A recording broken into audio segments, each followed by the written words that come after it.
പച്ചപ്പട്ടുടുത്ത നാട് എന്നറിയപ്പെടുന്ന നമ്മുടെ ഈ സുന്ദരവും മനോഹരവുമായ കേരളം പിറവികൊണ്ട ദിവസമാണ് ഇന്ന്, നവംബർ 1 എന്നത്. കേരളം എന്ന് പറയുമ്പോൾ നമുക്ക് ആദ്യം ഓർമ്മ വരുന്നത് തെങ്ങുകളും മലകളുമാണ്. കാരണം കേരയിൽ നിന്നാണ് കേരളമുണ്ടായത്, മലകളിൽ നിന്നാണ് മലയാളമുണ്ടായത്. അപ്പോൾ പിന്നെ എങ്ങനെയാണ് കേരകളും മലകളും ഇല്ലാത്ത ഒരു കേരളത്തെ നമുക്ക് സങ്കല്പിക്കാൻ കഴിയുക, അല്ലേ? സത്യത്തിൽ ലോകത്തിലെ ഏറ്റവും മനോഹരവും സ്വർഗതുല്യവുമായ സ്ഥലങ്ങളുള്ള നാടല്ലേ നമ്മുടെ ഈ കൊച്ചു കേരളം?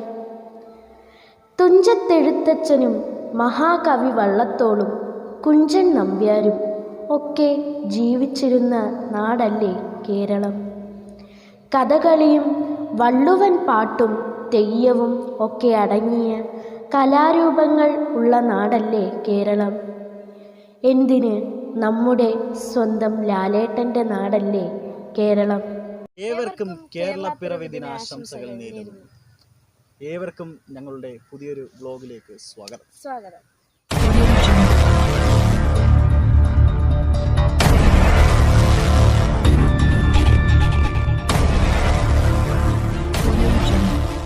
അപ്പം നമ്മുടെ ലാലേട്ടൻ്റെ സ്വന്തം നാട് എന്ന് നമ്മൾ അവിടാണ് നമ്മുടെ ഇൻട്രോ പറഞ്ഞു നിർത്തിയത്. അതെ, ലാലേട്ടനെ പോലുള്ള മഹാന്മാർ ജീവിച്ചിരുന്ന നാടാണ് കേരളം. അതുപോലെ തന്നെ ഒരുപാട് ഐതിഹ്യങ്ങളും ഒരുപാട് സംസ്കാരങ്ങളും ഒക്കെയുള്ള നാടാണ് അല്ലേ കേരളം. ഒരുപാട് സംസ്കാരങ്ങളും മതസൗഹാർദ്ദങ്ങളും അല്ലേ, കലാരൂപങ്ങളും ഒക്കെയുള്ള നാട് തന്നെയാണ് കേരളം. എനിക്ക് ഒരുപാട് ഇഷ്ടമുള്ള നാടാണ്, എൻ്റെ സ്വന്തം നാടാണ് കേരളം. അപ്പോൾ വല്യേട്ടന് കേരളത്തിനെ പറ്റിയുള്ള കുട്ടിക്കാലത്ത് ഓർമ്മകളൊക്കെ ഉണ്ടല്ലോ. യെസ്. അതവർക്കൊന്ന്. അപ്പോൾ ഞാൻ സത്യത്തിൽ ഫസ്റ്റ് സ്റ്റാൻഡേർഡ് വരെ മാത്രമാണ് കേരളത്തിൽ പഠിച്ചത്. അത് കഴിഞ്ഞ് ഞാൻ ഹൈദരാബാദിലായിരുന്നു. അപ്പം ഞാൻ ഫസ്റ്റ് സ്റ്റാൻഡേർഡ് വരെയുള്ള കാര്യങ്ങൾ പറയും. കേരളം എന്ന് പറയുമ്പോൾ എനിക്ക് പെട്ടെന്ന് ഓർമ്മ വരുന്നത് നമ്മുടെ ഉത്സവങ്ങളും കാര്യങ്ങളും ഒക്കെയാണ്. ഉത്സവം, നമ്മുടെ നാട്. പിന്നെ ഞാൻ വേറൊരു കാര്യം, നമ്മൾ രാവിലെയൊക്കെ എണീക്കുമ്പം ഞാൻ വെളുപ്പിലെ എണീക്കാറുണ്ട്. പണ്ട് സമയം, അതായത് വർഷങ്ങൾക്ക് മുമ്പ്, അതായത് എനിക്കൊരു 4-5 വയസ്സുള്ള സമയത്താണ് ഈ പറയുന്നത്. അതായത് എനിക്കൊരു 4-5 വയസ്സുള്ള ആ ഒരു പ്രായത്തിലാണ് ആ ഒരു കാര്യമാണ് ഞാൻ ഈ പറയുന്നത്. അന്നെന്ന് പറഞ്ഞാൽ ഞാൻ വെളുപ്പിലെ എണീക്കും. നമ്മൾ കൊച്ചല്ലയോ, അപ്പം വെളുപ്പിലെ എണീക്കുന്ന സമയത്ത് നമ്മൾ ഈ രാവിലെ ഈ എന്താണ് പറയുന്നത്, ഈ സുപ്രഭാതമൊക്കെ കേൾക്കും. സുപ്രഭാതമൊക്കെ കേൾക്കുമ്പോൾ അതൊരു നൊസ്റ്റാൾജിയാണ്, അതൊരു ഫീലിംഗ് ആണ്. പിന്നെ ഉത്സവപ്പറമ്പിൽ ഉത്സവം കാണാൻ പോകുന്നതും അങ്ങനെയൊക്കെ കുറേ കാര്യങ്ങൾ എനിക്കുണ്ടായി. പക്ഷേ അതെല്ലാം ഞാൻ മിസ് ചെയ്ത ഒരു സമയമുണ്ട്. കാരണം ഞാൻ ഫസ്റ്റ് സ്റ്റാൻഡേർഡിൽ പഠിക്കുമ്പോൾ തന്നെയാണ് നമ്മൾ ഇവിടുന്ന് ഫാമിലിയായിട്ട് നേരെ ഹൈദരാബാദിലോട്ട് പോകുന്നത്. അന്ന് അമ്മൊന്നുമില്ല, നേരെ ഹൈദരാബാദിലോട്ട് പോകുന്നത്. അന്നെന്ന് പറഞ്ഞാൽ കേരളം വിട്ടുപോകുന്ന സമയം എന്ന് പറഞ്ഞാൽ അന്ന് എനിക്ക് തോന്നുന്നു 1999 കാർഗിൽ യുദ്ധം നടക്കുന്ന സമയമാണ് അന്ന്. ആ സമയത്താണ് നമ്മൾ ട്രെയിനിൽ നമ്മൾ ഹൈദരാബാദിലോട്ട് പോകുന്നത്. അപ്പം നമുക്ക് അന്ന് ഒരു വലിയ ഫീലിംഗ് ഒന്നും ഉണ്ടായില്ല. കേരളത്തിൽ നിന്ന് പോയ സമയത്ത് അന്ന് വലിയ ഫീലിംഗ് ഒന്നും ഉണ്ടായില്ലെങ്കിലും, പക്ഷേ പിന്നെ അങ്ങ് ഹൈദരാബാദിൽ അവിടെ ആയിരുന്നപ്പോൾ നമ്മൾ ഒരുപാട് കാര്യങ്ങൾ കേരളത്തിനെ കുറിച്ച് നമുക്ക് ഒരുപാട് കേരളത്തിൽ പോകണമെന്ന് ഒരുപാട് ആഗ്രഹം വന്നു. കുറച്ച് നാൾ കഴിഞ്ഞ്, മനസ്സിലായില്ലേ, കുറച്ച് വളർന്നതിന് ശേഷം നമുക്കൊരാഗ്രഹം, കേരളത്തിൽ എപ്പോഴാണ് പോകുന്നത്. ചില സമയത്ത് അമ്മ വീട്ടിൽ വരുമ്പോൾ പറ്റിക്കാറുണ്ട്, ഇന്ന് നമ്മൾ കേരളത്തിലോട്ട്, നീ നാട്ടിലോട്ട് പോവുക എന്നൊക്കെ പറയുമ്പോൾ നമുക്കൊരു ഒരു ഫീലിംഗാണ്. കാരണം എന്ന് പറഞ്ഞാൽ അതങ്ങനെയാണ്. പിന്നെ ചില സമയത്ത് റെയിൽ പാളങ്ങളൊക്കെ കാണുമ്പോൾ നമ്മൾ വിചാരിക്കാം ഇതുവഴി നടന്നു കഴിഞ്ഞാൽ ചിലപ്പോൾ കേരളത്തിലോട്ട് ചെല്ലും ഇല്ലയോ, ഇതുവഴി നേരെ അങ്ങ് നടന്നു കഴിഞ്ഞാൽ നമുക്ക് കേരളത്തിൽ പോകാൻ പറ്റുമെന്നൊക്കെ നമ്മൾ ഒരുപാട് പറഞ്ഞിട്ടുണ്ട്. അങ്ങനെ കുട്ടിക്കാലത്ത് അങ്ങനെ നമ്മൾ സ്കൂളിൽ നിന്ന് വരുന്ന സമയത്ത് അമ്മ ഇങ്ങനെ പറ്റിക്കാൻ വേണ്ടി പറയും. അല്ലെങ്കിൽ ഞാൻ അനിയനെ പറ്റിക്കും, കേരളത്തിൽ പോവാടാ, നാളെ കേരളത്തിലോട്ട് പോവാ എന്ന് പറയുമ്പോൾ ഒരു എക്സൈറ്റ്മെൻറ്റാണ്, നമുക്ക് തന്നെ ഒരു എക്സൈറ്റ്മെൻറ്റാണ്. കേരളം എന്ന് പറയുമ്പോൾ എനിക്ക് ആദ്യം അങ്ങനെയൊക്കെയുള്ള ഓർമ്മകളാണ്. പിന്നെ അത് കഴിഞ്ഞ് ഞങ്ങൾ നേരെ അങ്ങനെ ഒരു ദിവസം നമ്മൾ കേരളത്തിലോട്ട് വരാൻ തീരുമാനിച്ചു. അത് ഇത്ര വർഷം കഴിഞ്ഞിട്ടാണ് നമ്മൾ കേരളത്തിലോട്ട് തിരിച്ചു വരുന്നത്. അതായത് അതിന് ശേഷം ഞങ്ങൾ പിന്നെ വന്നിട്ടില്ല. പോയതിന് ശേഷം പിന്നെ ഇത്ര വർഷങ്ങൾക്ക് ശേഷമാണ് ഞങ്ങൾ കേരളത്തിലോട്ട് വരുന്നത്. കേരളത്തിലോട്ട് വരുന്ന സമയം എന്ന് പറഞ്ഞാൽ ഭയങ്കര എക്സൈറ്റഡ് ആയിട്ടുള്ള പെട്ടെന്നുള്ള തീരുമാനമായിരുന്നു. അതായത് പെട്ടെന്നുള്ള തീരുമാനത്തിലാണ് നമ്മൾ കേരളത്തിലോട്ട് വന്നത്.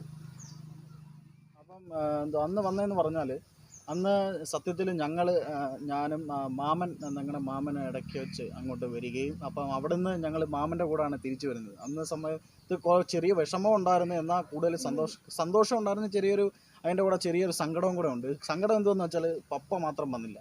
പപ്പ അവിടെ നിന്നിട്ട് ഞങ്ങളെ വിട്ടു. ഞാനും മാമനും അനിയനും അമ്മയും കൂടാണ് തിരിച്ച് നാട്ടിലോട്ട് വരുന്നത്. നാട്ടിലോട്ട് വരുമ്പോൾ ഭയങ്കര എക്സൈറ്റ്മെൻ്റ് ആണ്. നമ്മൾ നാട്ടിലുള്ള ആൾക്കാരെ കുറേ വർഷങ്ങൾക്ക് ശേഷം കാണുന്നു, നമ്മുടെ ബന്ധുക്കളെ കുറേ വർഷങ്ങൾക്ക് ശേഷം കാണുന്നു, കേരളം കുറേ വർഷങ്ങൾക്ക് ശേഷം കാണുന്നു എന്നൊക്കെ ഉള്ളൊരു ഭയങ്കര എക്സൈറ്റ്മെൻറ്റ്. അങ്ങനെ ഞങ്ങൾ നേരെ വന്നിറങ്ങിയത് കൊല്ലം റെയിൽവേ സ്റ്റേഷനിലാണ്. ഞാൻ കൊല്ലംകാരനാണ്. കൊല്ലം റെയിൽവേ സ്റ്റേഷനിൽ വന്നിറങ്ങി ഞങ്ങൾക്ക് ഭയങ്കര എക്സൈറ്റ്മെൻറ്റ്. കാരണം എന്ന് പറഞ്ഞാൽ ഒരു പ്രത്യേക ഫീലിംഗ്. അതായത് നമ്മൾ കേരളം കാണാൻ വേണ്ടി നൈറ്റ് ഞാൻ ഉറക്കം ഉളച്ചിരുന്നു. കാരണം എന്ന് പറഞ്ഞാൽ ഉറങ്ങിയില്ല. ഹൈദരാബാദ് കഴിഞ്ഞപ്പോൾ ഏതാണ്ട് 12 മണിയൊക്കെ കഴിഞ്ഞു. രാത്രി 12 മണിയൊക്കെ കഴിഞ്ഞിട്ടാണ് ഹൈദരാബാദ് കഴിഞ്ഞത്. തമിഴ്നാടായി, പിന്നെ കേരളം വന്നു. അങ്ങനെ കേരളം വന്നതിന് ശേഷം പിന്നെ ഒരുപാട് കാഴ്ചകളാണ്. പിന്നെ പാലക്കാട്, കാസർഗോഡ്, അങ്ങനെ കുറേ എന്നിട്ട് നമ്മുടെ ഭാരതപ്പുഴ, ഇതൊക്കെ അതിൻ്റെ പാലം കടന്നു പോവുക, അതൊക്കെ ഭയങ്കര ഓർമ്മകൾ. അതൊക്കെ ഒരു നൊസ്റ്റാൾജിയാണ് അല്ലേ? അപ്പോൾ അത് ഭയങ്കര നൊസ്റ്റാൾജിയാണ്. അത് പാലക്കാട് കഴിഞ്ഞ് ഞങ്ങൾ ഇങ്ങനെ മൊത്തം പിന്നെ അങ്ങ് പച്ചപ്പും മലകളും കാര്യങ്ങളും ഒക്കെയാണ്. അതൊരു ഭയങ്കര രസമായിരുന്നു. പച്ചപ്പും മലകളും കാര്യങ്ങളും എല്ലാം ഭയങ്കരമായിട്ട് എൻജോയ് ചെയ്തു. ഭയങ്കര എക്സൈറ്റ്മെൻ്റ് ആയിരുന്നു. പിന്നെ തിരിച്ച് നാട്ടിൽ അങ്ങനെ ഞങ്ങൾ വന്ന് റെയിൽവേ സ്റ്റേഷനിൽ നിന്ന് ഇറങ്ങി ബസ്സിനകത്ത് കയറിയപ്പോഴാണ് ഇതെന്ന് പറയുന്നത്. തമാശയെന്ന് പറഞ്ഞാൽ ബസ്സിനകത്ത് കയറിയപ്പോൾ നമ്മൾ പ്രൈവറ്റ് ബസ്സിൽ കയറി നമ്മൾ നേരെ അമ്മയുടെ വീട്ടിലോട്ട് പോകാനായിട്ട് കയറിയപ്പം നമ്മൾ അതിനകത്തിരിക്കുമ്പോൾ നമുക്ക് ഒരുമാതിരി ഫീലിങ്സ്. കാരണം എന്ന് പറഞ്ഞാൽ നമ്മൾ ഇത്രയും നാൾ കേട്ടതല്ലൊക്കെ ഹൈദരാബാദിലാണ്, തെലുങ്കാണ് നമ്മൾ കേട്ടത്. തെലുങ്ക് ഭാഷ കേട്ട് ഞങ്ങളത് പറയുകയും അത് പറഞ്ഞ് വളരുകയും സ്കൂളിലായാലും വീട്ടിലായാലും അങ്ങനെയൊക്കെ തെലുങ്കും കാര്യങ്ങളൊക്കെ പറഞ്ഞ് വളർന്ന എനിക്ക് കിട്ടിയ ഒരു അനുഭവം എന്ന് പറഞ്ഞാൽ, അനിയൻ്റെ കാര്യം എനിക്കറിയാം, എനിക്ക് കിട്ടിയ അനുഭവം എന്ന് പറഞ്ഞാൽ ഇത് കേൾക്കുമ്പോൾ 4 സൈഡിൽ നിന്ന് മലയാളം കേൾക്കുമ്പോൾ നമുക്ക് ഒരുമാതിരി ഫീലിംഗ്. കാരണം എന്ന് പറഞ്ഞാൽ നമ്മളിലെ തെലുങ്ക് അവിടെ ജീവിച്ച് വന്നിട്ട് ഇവിടെ വന്നപ്പോഴത്തേനും ഇതെല്ലാം കൂടെ കേൾക്കുമ്പോൾ മലയാളം കേൾക്കുമ്പോൾ ഒരുമാതിരി വല്ലാത്തൊരു ഫീലിംഗ് ആയിരുന്നു. അപ്പം തിരിച്ച് നേരെ വീട്ടിൽ വന്ന് നമ്മുടെ കുഞ്ഞമ്മയൊക്കെ കണ്ട് എല്ലാവരുമായിട്ട് നമുക്കൊരു എക്സൈറ്റ്മെൻ്റ് ആയിരുന്നു. കാരണം ഒരുപാട് അങ്ങനെയുള്ള അനുഭവങ്ങളാണ്. പിന്നെ കേരളത്തിൽ വരുമ്പോഴാണ് നമ്മുടെ ചോറ്, നമ്മുടെ റോസരി, അങ്ങനെ വെള്ളയരി, അങ്ങനെയൊക്കെയുള്ള അരികൾ, അങ്ങനെയൊക്കെയുള്ള റോസരി, വെള്ളയരി, ഇങ്ങനെയൊക്കെയുള്ള അന്ന് വെള്ളയരിയുടെ കുത്തരിയുടെയൊക്കെ ചോറ് വീട്ടിൽ അമ്മയുടെ അമ്മൂമ്മയുടെ അവിടെ ഉണ്ടാക്കി വെച്ചിട്ട് അന്ന് അവിടുത്തെ നാടൻ നമ്മുടെ കേരള ശൈലിയുടെ ഫുഡ് ആഹാരം, വീട്ടിൽ ഉണ്ടാക്കിയ ആഹാരം, ചട്ടിയിലൊക്കെ അങ്ങോട്ട് ഉണ്ടാക്കിയ ആഹാരം ആ ഒരു രാത്രിയിൽ കഴിച്ചപ്പോൾ ഉള്ള ഒരു സുഖമുണ്ടല്ലോ, അത് പറഞ്ഞറിയിക്കാൻ പറ്റത്തില്ല ഗായ്സ്. ഒരു നാളും പറഞ്ഞറിയിക്കാൻ പറ്റത്തില്ല. കാരണം ഇത്രയും വർഷങ്ങൾക്ക് ശേഷം കഞ്ഞിവെള്ളമൊക്കെ ഞാൻ അപ്പം ഇത്രയും വർഷങ്ങൾക്ക് ശേഷം പിന്നെ കുടിക്കുന്നത് അപ്പോഴാണ്. നല്ല കഞ്ഞിവെള്ളവും അതിപ്പോൾ കല്ലുപ്പിനകത്ത് കിടന്ന് വെള്ളം ഒഴിച്ചിട്ടുള്ള കഞ്ഞിവെള്ളം, അതൊക്കെ എന്ന് പറഞ്ഞാൽ ഒരു നൊസ്റ്റാൾജി, ആ ഒരു ഫീലിംഗ് ആണ്. അന്ന് ആ കാലത്തിലോട്ട് നമ്മളിനി തിരിച്ചു പോകുമെന്ന് തന്നെ അറിയാൻ വയ്യ. അതൊക്കെയാണ് ഒരു കാലം. പിന്നെന്ന് പറഞ്ഞാൽ എനിക്ക് ഏറ്റവും കൂടുതൽ ഓർമ്മകളെന്ന് പറഞ്ഞാൽ അമ്മൂമ്മയുടെ അവിടെ ഊഞ്ഞാൽ, നമ്മുടെ വലിയ പുളിമരം ഉണ്ടായിരുന്നു. ഭയങ്കര വലിയ പുളിമരം, വർഷങ്ങൾ പഴക്കമുള്ള. അതിനകത്ത് വലിയ ഊഞ്ഞാൽ കെട്ടിയിട്ടുണ്ട്.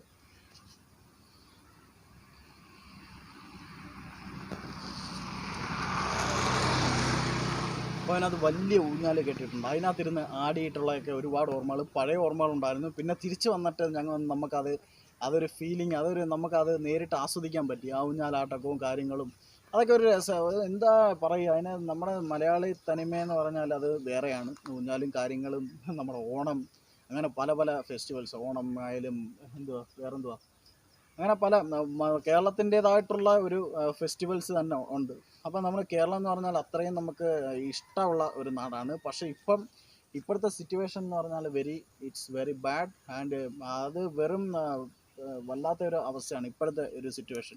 കൊറോണ സിറ്റുവേഷൻ കേരളത്തിൽ നിന്നല്ല, ഇന്ത്യയിൽ നിന്നല്ല, ലോകത്തെങ്ങും അങ്ങനെയാണ് സിറ്റുവേഷൻ. ആ ഒരു സിറ്റുവേഷൻ പെട്ടെന്ന് മാറണം എന്നാണ് ഞാൻ ആഗ്രഹിക്കുന്നത്. കാരണം എന്ന് പറഞ്ഞാൽ ഇപ്പോഴത്തെ ഒരു സിറ്റുവേഷൻ എന്ന് പറഞ്ഞാൽ ഭയങ്കര നമ്മൾ പുറത്തിറങ്ങാൻ പറ്റുന്നില്ല, സാമൂഹ്യകാലം, സോഷ്യൽ ഡിസ്റ്റൻസിങ്, മാസ്ക് കാര്യങ്ങൾ, ആ ഒരു പഴയ ഓർമ്മ. ഇപ്പം നമുക്ക് പുറത്തിറങ്ങി കഴിഞ്ഞാൽ മാസ്ക് ഇട്ട ആൾക്കാരെ കാണാൻ പറ്റും. മറ്റേത് നമ്മളെല്ലാവരെയും മുഖം പരസ്പരം കാണുമായിരുന്നു. ഇപ്പോൾ ആരുടെയും മുഖം പരസ്പരം കാണാൻ വയ്യാതായി, ആൾക്കാരെ പരസ്പരം തിരിച്ചറിയാൻ വയ്യാതായി, ഒരാളുടെ അടുത്തേക്ക് ചെല്ലാൻ വയ്യാതായി, അങ്ങനെയുള്ള ഒരു അവസ്ഥയായിപ്പോയി. അപ്പോൾ അതൊക്കെ പെട്ടെന്ന് മാറണം എന്നാണ് എൻ്റെ ഒരു ആഗ്രഹം. പെട്ടെന്ന് മാറട്ടെ ഇല്ലേ? ഇനി അമ്മൂന് കേരളത്തെ പറ്റി വലിയ ഓർമ്മകളൊന്നും ഇല്ല എന്നാണ് പറയുന്നത്. പക്ഷെ എന്ന് പറയുന്നു, എനിക്ക് ഇതൊക്കെ തന്നെ. രാവിലെ എണീക്കുക, അപ്പം രാവിലത്തെ കുറച്ച് സംഭവങ്ങളൊക്കെ ഉണ്ടല്ലോ. രാവിലത്തെ ആ കിളികളുടെ കളകലാരവം അതൊക്കെ ഉണ്ടല്ലോ. കോഴി കൂവുക അതൊക്കെ കേൾക്കുമ്പോൾ നമ്മൾ ഒരു ഇത് ഫീലിംഗ് ഉണ്ട്. അതെ അതെ ഈ പറഞ്ഞതൊന്നും നിങ്ങൾ സ്കിപ്പ് ചെയ്ത് പോരുത്, മാക്സിമം കാണുക അല്ലേ. വല്യേട്ടൻ ഇത്രയും പറഞ്ഞത് അത് എന്നോടും പറഞ്ഞിട്ടുണ്ട്. അവിടുത്തെ പണ്ടത്തെ ജീവിത കാര്യങ്ങളൊക്കെ പറഞ്ഞിട്ടുണ്ട്. തീർച്ചയായിട്ടും അത് വല്യേട്ടൻ്റെ അനുഭവം തന്നെയാണ്. കേൾക്കുമ്പോൾ നമുക്കൊരു ഫീല്. അതെ. കാരണം ഞാനൊന്നും അന്നില്ല. എനിക്ക് തോന്നുന്നു അന്ന് ഉണ്ടായിരുന്നെങ്കിൽ ഇവരുടെ കൂടെ രാവിലെയൊക്കെ കേരളത്തിനോട് അത്ര ചെലവ് പറ്റിയത്. അപ്പോൾ കേരളപ്പിറവി ദിനമായിട്ട് നിങ്ങൾക്ക് വേണ്ടിയിട്ട് ഞങ്ങൾ കേരളത്തിൻ്റെ അനുഭവങ്ങൾ പങ്കുവെക്കണം എന്ന് നമ്മൾ വിചാരിച്ചു. അങ്ങനെയാണ് ഈ ഒരു വീഡിയോ ചെയ്തത്. അമ്മു വലുതായിട്ടൊന്നും സംസാരിച്ചില്ല, എന്ത് പറ്റുന്നു? അത് എനിക്ക് കേരളത്തിനെ പറ്റി വലുതായിട്ട് ഇങ്ങനെ അമ്മ പറയാനൊന്നും ഭയങ്കര സാരിയൊക്കെ ഇല്ലാത്തതുകൊണ്ടാണ്. ഉടുത്ത് നല്ല കമ്മലൊക്കെ ഇട്ട് വന്നതാണ്. അപ്പം ഇത്രയൊക്കെയാണ് നമ്മുടെ കേരളത്തിൻ്റെ ഒരു എൻ്റെ അനുഭവം. അപ്പോൾ ഇത്രയൊക്കെയാണ് എനിക്ക് കേരളത്തിൽ ഉണ്ടായ അനുഭവങ്ങൾ, കേരളത്തിൽ വന്നതിനുള്ള അനുഭവങ്ങൾ. എല്ലാം നിങ്ങൾക്ക് ഇഷ്ടപ്പെട്ടു എന്ന് കരുതുന്നു. കാരണം അതൊരു നൊസ്റ്റാൾജിയാണ്, അതൊരിക്കലും മറക്കാൻ പറ്റില്ല. കേരളം ഇന്ന് നമ്മുടെ സ്വന്തം പെറ്റമ്മയാണ് അല്ലേ. ഇപ്പോൾ ഹൈദരാബാദ് പോറ്റമ്മയാണെങ്കിലും കേരളം പെറ്റമ്മ തന്നെയാണ്, അതൊരിക്കലും മാറാൻ പറ്റത്തില്ല. കേരളം എനിക്ക് എന്നും എന്നും അന്നും എന്നും എന്നും ഇന്നും എനിക്കിഷ്ടമാണ്. അപ്പം നമ്മുടെ സ്വന്തം നാട് എത്രയും പെട്ടെന്ന് പഴയതിലും ഊർജ്ജത്തോടെ, പഴയതിനേക്കാളും നല്ല രീതിയിൽ മൊത്തത്തിൽ എല്ലാം മാറി, കൊറോണയും മാറി, എല്ലാം മാസ്കും എല്ലാം എടുത്ത് കളയുന്ന ഒരു സിറ്റുവേഷനിൽ എത്തട്ടെ എന്ന് ലോകാസമസ്ത സുഖിനോ ഭവന്തു എന്ന് ആശംസിച്ചുകൊണ്ട് വീഡിയോ അവസാനിപ്പിക്കുന്നു. ഏവർക്കും ഇഷ്ടപ്പെട്ടു എന്ന് ഞങ്ങൾ കരുതുന്നു. ഇഷ്ടപ്പെട്ടെങ്കിൽ ലൈക്ക് ചെയ്യുക, ഷെയർ ചെയ്യൂ, സബ്സ്ക്രൈബ് ചെയ്യുക, താഴെ കാണുന്ന ബെല്ലൈക്കണും കൂടെ ഒന്ന് ക്ലിക്ക് ചെയ്തിട്ട്. അപ്പോൾ അതുവരെയൊക്കെ ബൈ പറയണോ? ബൈ വേണ്ട. അപ്പോൾ എല്ലാവർക്കും നല്ലൊരു ശുഭദിനം ശുഭദിനം ആശംസകൾ. ബൈ.